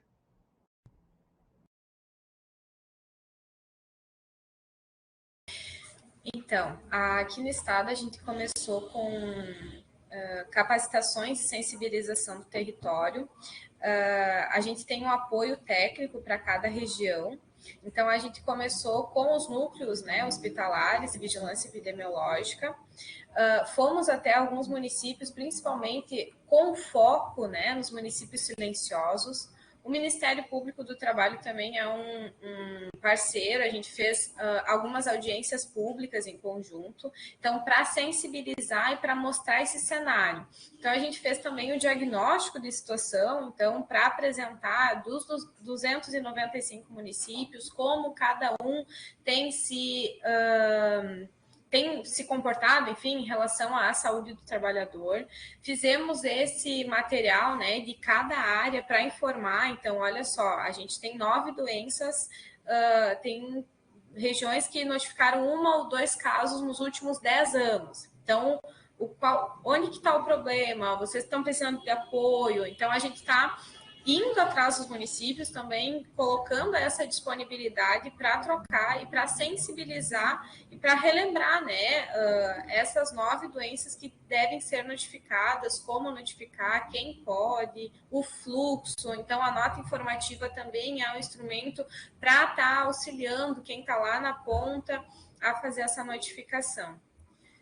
Como apoio técnico, né? Então nós fizemos, além dessa parte de monitoramento e ida, né, nas grandes unidades, aqui na Grande Florianópolis, nós fomos nos hospitais para conhecer como que é esse fluxo de notificação, como é feito dentro dessas instituições a busca ativa por esses casos. A gente também está com uma agenda para fazer, participar da educação continuada, né? Porque a gente sabe que existe a rotatividade dos profissionais que estão ali na ponta, a gente já mencionou aqui sobre essa lacuna que existe na formação, então sensibilizar sobre a importância de olhar esse paciente, esse usuário que chega demandando ali o atendimento à saúde como um trabalhador e alertar sobre essas formas de adoecimento, né, que esse trabalhador pode vir a desenvolver, algo que a gente está desenvolvendo também nos planos aí de educação continuada dentro dos serviços de saúde. Porque a partir, um exemplo assim, eu estou atendendo vários pacientes com cortes nas mãos, enfim, e que vem se repetindo e todos eles têm uma coisa em comum, que é o trabalho no mesmo local, no mesmo ambiente.